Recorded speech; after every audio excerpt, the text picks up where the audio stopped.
Remember when I kinda sorta felt bad for picking on Caleb Williams so much earlier in the season, and I tried to give him his flowers and say, yeah, right about now is when you would expect him to start picking up the NFL game. Maybe have a couple good ones here or there. Well, Caleb Williams took that charity and wiped his fucking ass with it. He's back to being dog shit, everybody.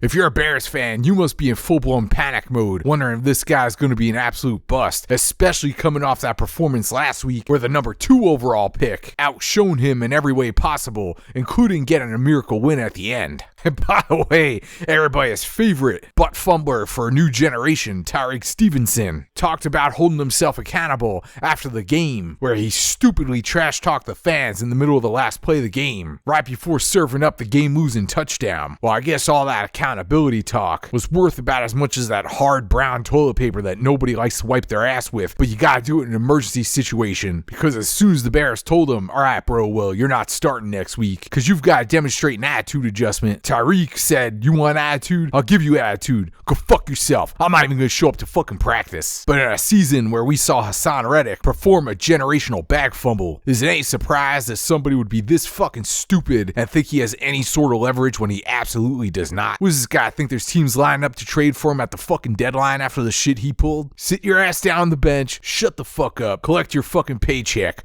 and you'll be out there soon enough. But no, he wants to volleyball serve himself a Full Metal Jacket style beating in the locker room when all of his teammates get sick of his shit, put bars of soap in socks and start whipping the fucking piss out of him. And hey, did you guys know there was some important shit that went down on Tuesday? I didn't know. I don't get leaflets living in a fucking sewer, and since all my neighbors are fucking crocodiles and rats, nobody was telling me how important it was to get out and vote. That's where you guys come in. Like, comment, subscribe, share this shit around, tell everybody you know about this obnoxious, toxic ass YouTuber who trashes the shit out of every single team in the NFLOL. But forget all that. I'm sure you guys all want to know the political leanings of my neighbor the crocodile. I don't like to talk politics on this channel unless I think I could stir some shit up, but I'll tell you that my neighbor the crocodile, he absolutely leans hard. Fucking crocodile, shit! If you're an Arizona Cardinal fan, don't be fooled. The Chicago Bears' incompetence was not your excellence. Kyler Murray still looks like absolute dog shit, struggling to throw for more than 154 yards. But with a New York Jets team that treats run defense like a suggestion that they're not eager to adhere to because they might break a nail, I think the Cardinals are in good shape to let down their fan base with another great running performance. But this time, one punctuated by a loss. You know, it's one thing to get the Dennis Allen prediction right. After all, he's a shit coach. Who couldn't see that coming? It's another to specifically say that Houston Texan fans better get ready for the come down 1 week before they go and lose to the New York fucking Jets. But I called that shit too. I don't know what it is about the New York Jets that they always serve as Houston's kryptonite. But it seems like even when Houston's good, the Jets always beat them somehow. Shit, if they're gonna win 30-0 with Zach fucking Wilson at quarterback, it was hard to imagine that the Texans would somehow pull off a win with the severe injuries that they were dealing with. And a Jets team desperate for any sliver of success. CJ Stroud is in the middle of experiencing what most quarterbacks in the NFL do,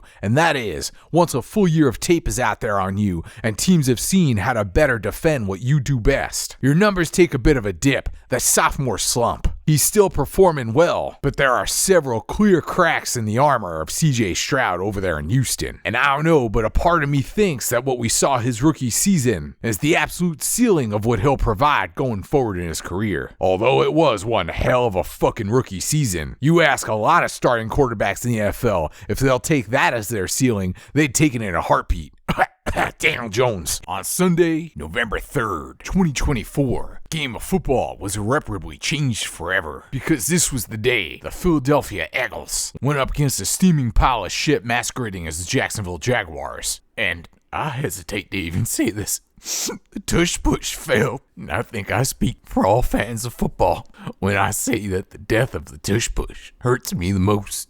Oh, sorry folks, I was just trying to cosplay as Nick Sirianni. A man who thinks he's more serious than satellite radio. A man whose nipples must look like tan leather because of how often he vigorously rubs them while looking at himself in a mirror. A man who thinks self-reflection is just an opportunity to jerk himself off. Besides the constant condescension and arrogance that emanates off this man, like stink coming off of a 5-week-old baby diaper, we almost had a glorious NFLOL moment, as after going up massively in the first half, Jacksonville stormed the fuck back. And like I said with Carolina, these cellar dwellers this season, they don't always go quietly into that good night. This could easily end up being a season where having 4 wins on your record gets you a draft pick anywhere from 1 to 6. Will the Jaguars be sitting there amongst the wreckage? Well, when you look at the spirited comeback that we just saw here, it's hard to imagine them losing out the entire rest of the season. Add in the fact that they're in the AFC South, they almost have to pick up a few wins just by sheer osmosis. And if you think using the scientific term osmosis has nothing to do with this situation, then fuck you, nerd. Oh,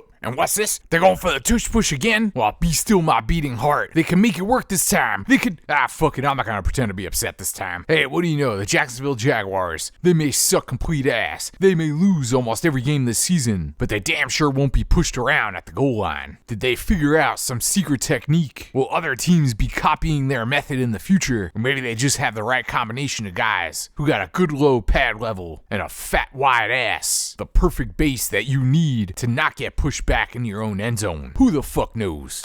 Oh, that noise you just heard was the sound of New York Giants fans after looking at yet another 150 plus yard, 1 touchdown, monstrous performance from the guy that they thought wasn't worth 13 million fucking measly dollars. If you're a Giants fan, you better sign up with Allstate, cause it's getting harder and harder to believe that you're in good hands right now. Shout out to this moment that almost snuck past my radar of Saquon Barkley barely getting leg tackled and acting as if he was on the receiving end of a Lee Harvey Oswald hello.